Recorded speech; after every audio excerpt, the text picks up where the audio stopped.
Hi, I'm Tyler. And I'm Jake. And we're with Dangerkids, and you're checking out Rock Forever magazine.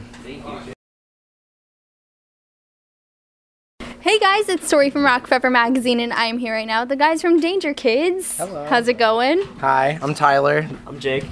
Thank you for introducing yourselves to the world. I'm so excited to be hanging out with you guys because this interview ended up being a little last minute. So It's very exciting. How are you guys enjoying Orlando so far? Orlando is amazing. It is humid, but not so bad today, and it is beautiful out. We're from Ohio, where it is actually snowing today, so we're not taking the sun for granted at all. Absolutely. Have you guys been tourists? Did you check out Downtown Disney at all, or are you going to? We are going to find a way to check out Downtown Disney, but we haven't yet. Sounds like a mission, so you guys need to make that happen. It's very much a mission. I mean, if we're not doing that, what are we doing? Exactly. There you have it. And I mean, worst case scenario, there's a window. You could peek out the window and you'll see Downtown Disney. But anyway, we're going to start with some finish the sentence for you guys. Now, the first concert you ever went to was? I went to Korn. Whoa. That was my first concert. Not a bad first experience. It was kind of crazy. It was awesome. They actually set the world record for the loudest rock concert in history, and they still have that record. And that was the show I was at. Did you have earplugs? I was going to say. I didn't have earplugs. Mine wasn't nearly as glorious, but mine was Toto, if anybody knows that. That's amazing. Yeah. That is totally glorious. I don't know. I mean Korn equally definitely glorious. fits our band much more, but Toto is, that's my first concert. I love it. And you guys are on tour with We Came as Romans right now, so the highlight of the tour so far was when? Personally, the highlight was we played New Orleans a couple of days ago, and I can't even put my finger on it. That was the most fun I've ever had being in a band. It was just an awesome show with awesome fans that showed up a little early for the band that's opening the show, and it just went off without a hitch. I mean, it got wild, and I don't know. I think we owe it all to them for being so wholesome and making us feel so at home at that show. It was incredible. Yeah, definitely. Would you agree on that, or is there another one for you? Oh, yeah, I definitely agree. I think this whole tour has been amazing. Everybody, true. every person in every band of this tour has been so positive and so, open to hanging out and stuff like that. And it's like one big family or, just friends hanging out, so it's awesome. It's been great. Really cool. And considering the fans have been so amazing on this tour, what has been your craziest fan experience of the tour? We are lucky because We Came as Romans has a VIP package, which it lets some of the opening bands also participate, so the fans can also meet each member of each band or whatever they choose. And so we try to each band will send a person down to meet, and oftentimes I go down there with Andy, our other vocalist, and every time I meet someone who just tells me the CD is incredible, it makes me so happy. And once in a while, last night I met a girl who couldn't even talk, and she was so adorable. She was so happy just to meet us and all the other bands, and she actually ended up getting hurt right away at the show, so before the ambulance left, we went on there, and I got her information. I made sure that next time she comes, she's going to be standing side stage, and she won't be able to get hurt. So. Oh, good. That's amazing that you care so much about your fans. Oh, you know? have to. I mean, without them, you're nobody. It's so true. Yeah. So true. And now, the best prank you ever witnessed was? The best prank ever was done to us, probably, I think. Okay. Our first tour was in March. We're very new. Yeah. This is our third tour. Our first tour was with Sleeping With Sirens. It was incredible, and they took the wheels off of our van a wheel off of our van and rolled it about 1.5 miles into the venue and onto the stage while we were playing and just set it there. And we were pretty much just performing, and we were like, what the heck is this wheel? I don't get it. And it didn't click until we were standing on it that this goes to our van. And so, and they had to let the air out of it to get it off. Oh, yeah. So we were basically stuck there. It was good. But they took care of it. So elaborate. It was very genius. At the end of our last song, though, it comes back in with the drums or whatever, and right before that came in, a bunch of the bands came out and started taking all the drums off. Pretty much all of our equipment, anything on wheels or not on wheels. And so to get them back when they were playing, we in one movement we set up our drums in front of them and just played the songs in front of them. And we all basically came out and played musical chairs on stage and skateboarded on stage. It got pretty. It was crazy. Baby it was good. Everywhere Yeah. Lots of stuff. It really It's was. always fun though. It's like, I don't know. And it's such a neat I mean, the songs will just fall apart, let's be honest, because everyone's laughing because it's so funny, but it's not an experience I don't think, as a band, I mean, I'll never forget it, and I'm sure the fans were like, they knew when we got there and we were like, hey, just so you know, that's the last day of tour, it's going to be a little different, you know, and so they definitely got to witness something really cool and really special. Yeah. Do you think because you guys are a new band, that you're the targets of everyone? Oh, totally. Yeah. And we have terrible ideas for pranks, too. So we have no rebuttal against some of these people who've been doing it so much longer. You know, so we just sort of go, dang it, I was going to, like, throw toilet paper or something. And it holds no weight compared to these genius pranks they do. As dangerous as people think we are not very dangerous. Oh, I see what you did there. Dangerkids are not very dangerous. We get that all day, so I thought I'd plug it in there. Yeah. Very good. Very good. Thank you for that pun. Yeah. And now if you could take over anybody's Twitter account for a day, it would be... Miley? No, I'm kidding. I would take over Katy Perry's. Katy Perry. Yeah, I love Katy Perry. She's amazing. What kind of stuff do you post on Katy Perry's Twitter? I would just be like, hey, you should follow Dangerkids because they're my favorite band. I mean, hey, no, that's like amazing promotions. That's a good idea.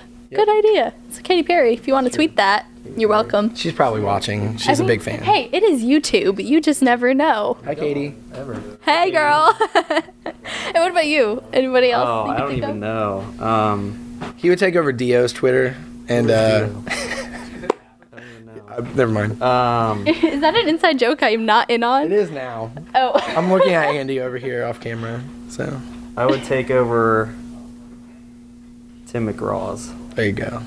Tim McGraw. So do you listen to a lot of country music? Is that a thing? We really? Do actually. Like whoever's driving basically controls the radio, and if it's like me or Katie up there, it's country all the way, and it's amazing. And you get there so fast, and you're just the happiest you've ever been. Unless sometimes we have a contest where we try to top each other with the most depressing country song we can find, no. And there's a lot of depressing country songs out there, really sad stuff. And so then we'll counter it with the happiest country song in the world, and there's a lot of those too. So. Well, you guys know how to stay entertained on the road, don't you? Oh yeah. You're gonna go crazy if not. So. Yeah. Very true. Now, last one here. One thing fans might not know about you is any fun facts or secret got talent? one. What's that? I don't know. He doesn't know himself. I don't know myself, so anything you would know about us, we wouldn't know. There's nothing fun about our band. Everything is serious, and it's all business, and we're very, there's nothing fun. We're terrible Actually, people. under these clothes, we have superhero clothes. Yeah. Really? Yes. Oh, yeah. Our new tour hobby is freestyling. We're getting pretty good at it. I'm not going to do it for you right now.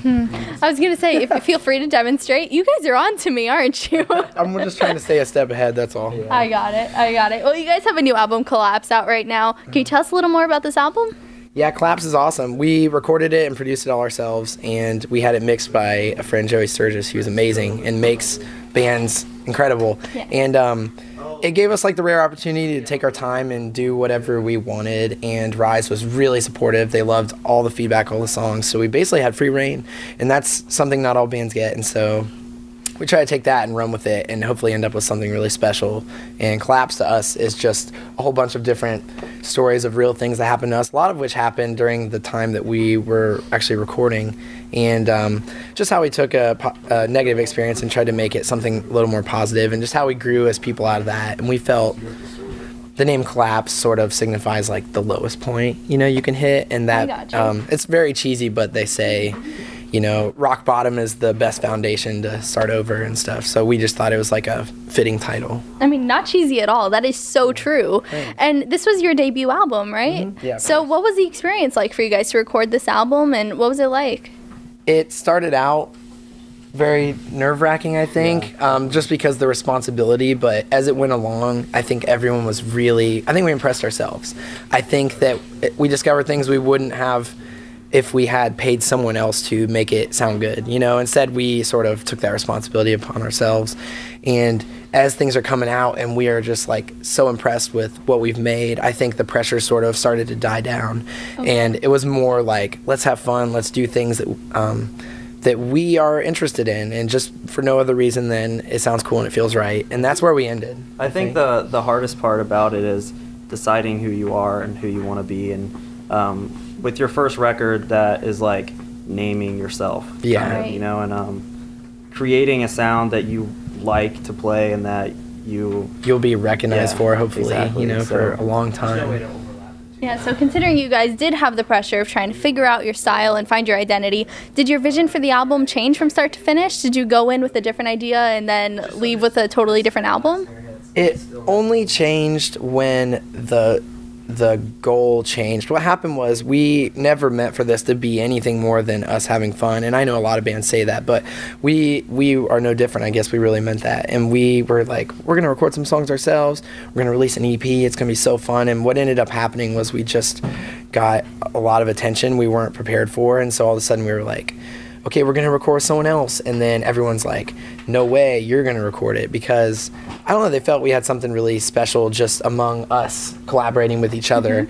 And I'm really glad they pushed us to that challenge and that we rose to the occasion, because we ended up with Collapse. And so I don't think we ever imagined being signed or touring or doing a full album or anything that we are now doing. So we're very grateful, very humbled, and just, I don't know, they say everything happens for a reason, but it was so organic. It just came, and it was one thing, and then the next day it was another thing, and then here we are, Yeah. you know, at House of Blues in Orlando. So What do It's you very know? cool. What do you You're know? here.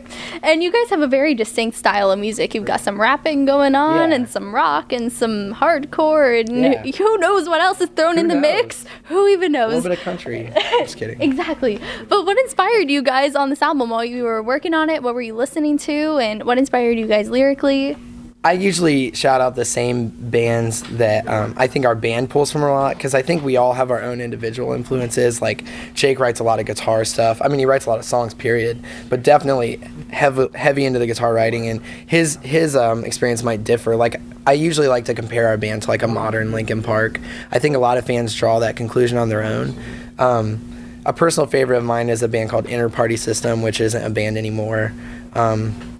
We even go back, like, I always used to really like the industrial side of like Nine Inch Nails and stuff, but I also like pop music, and so I sort of try to meld it all together. And like Jake's gonna bring his whole set of influences, and Andy and Jake and Katie also. And I mean, anyone else you wanted to? I Yeah. think personally 30 Seconds to Mars is definitely Oh, a that's big a that's a good great one. one. Yeah.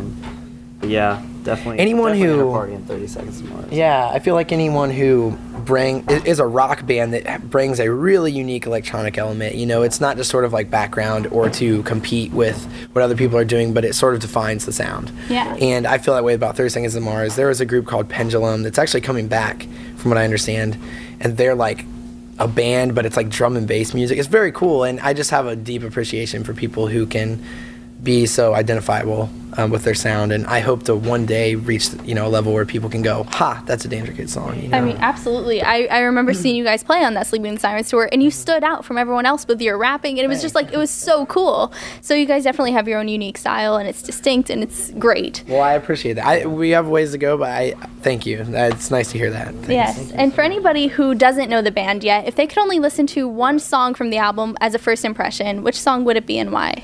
I think we're all going to tell you something different. I would say a song called Paper Thin on our album. It's my personal favorite. And why? I think it is the epitome, in my opinion, of a Dangerkids song. It just has so many elements. It's very identifiable from the start, and I really like that. Like I said, I like something where it plays and 2 seconds in, you're like, this has to be a Dangerkids song. And that song made me so proud to think that I had such a heavy hand in writing that. And I don't know, I hope to do a video for it someday or something. So Yeah, and what about you? I'd say Cut Me Out. It's for a lot of the same reasons as Tyler said about Paper Thin. I totally agree on Paper Thin as well. Cut Me Out is just like right off the bat, you know, it's a Dangerkids song. It just has, I don't know, it feels like it has a lot of different elements than some of the other songs, and that one has always like specifically stuck out to me. So. And now you guys are so involved with your fans, as we were talking about earlier, but you're doing a contest, a really cool contest on your Twitter page. Yeah. So could you tell us a little more about what you're doing? yeah, of course, it should go live in a couple of days here. We've been working on it for a while. We had to get a video and everything made for it. But essentially, we'll send people to our.com, which is wearedangerkids.com, and there will be a link where you click and you will tweet about Dangerkids and about our album being available on iTunes. And every day, we're going to choose finalists until we have 50 finalists, and on December 1st, there'll be 5 winners who will all win them plus one Dangerkids tickets for life to any show. Not bad, not bad. I mean, that is an amazing prize. It's something we've always talked about doing, and we want to do it just because it's so, I know I would really love that. For bands that I love, if I could win tickets for life to any show, that would be incredible, and it's totally within our power, and it's just like, if we can get back in the smallest way, we totally will, you know? Yeah. I mean, I'm not even gonna lie, this contest sounds so good, I think I might enter myself, so I'm just saying. And what do you guys do in your downtime on tour? How do you guys like to spend your time? Let's say you're in your dressing room hanging out, what do you guys usually do? I play a lot of video games and stuff to pass the time. We have a nice setup in our van, actually. We have like Grand Theft Auto, and we have Madden and stuff like that. Nice. And then we also play a lot of computer games. I play this game called League of Legends, which is like got me kind of addicted. And I think everyone has their own like thing. What do you? I just got an iPad for this tour, and so I've been watching like movies, and I've been watching like The Office a lot. And Oh yeah, never-ending like, possibilities with an iPad, right? Definitely. yeah, I love it. And what are your plans for right after this tour with We Came as Romans? What are you guys doing after this? We're setting up. We're hoping to shoot a music video, like basically right when we get home, and we haven't zoned in on the director yet, or the song. But that should be actually being decided. Hopefully today, we should know the answer to that. Oh. And yeah, if I have any updates, I guess I'll have to let you know. Okay, well, until you have an actual update, what song do you want to do a music video for, or what kind of ideas have you got The song that I going really on? want to do a video for, I've actually decided that I'm going to wait to do the video for, because I want to do a video very badly for Paper Thin, but I want to do it right. And I want to do it when I have a very strong opinion of what that video should look like. And I figure if we can do some videos now to help leverage and get our band sort of in front of more people, because really our battle right now is just letting people know that we're a new band and we exist and we're out here on the road and you can meet us and come to a show and listen to a song. So I'm hoping by the time I get to make the video for Paper Thin that we will be in an even better place and have even more exposure. And so it's sort of like my ace in the hole I'm sort of holding on to right now. Yeah. So that's my personal favorite. What about you? Oh, Paper Thin for sure. Okay. Yeah, that would be awesome. All right. And anybody who wants to follow you guys on Twitter and Facebook and get up on that Twitter contest, where can they go? Yep, everything is actually the same. It's all We Are Dangerkids. That is our .com, our Facebook, Twitter, YouTube, MySpace if you want. I don't know. Tons of stuff. Tons of What stuff. is MySpace? It's this whole archaic thing that I don't even know. All right. Well, thank you guys so much for hanging out. It has Thank been you. great talking Appreciate to you. it. Yeah. And everybody watching, make sure you check out Dangerkids. You could get their album Collapse on iTunes. And also subscribe to our channel for more interviews. And I'll see you next time. Bye. Thanks. See ya.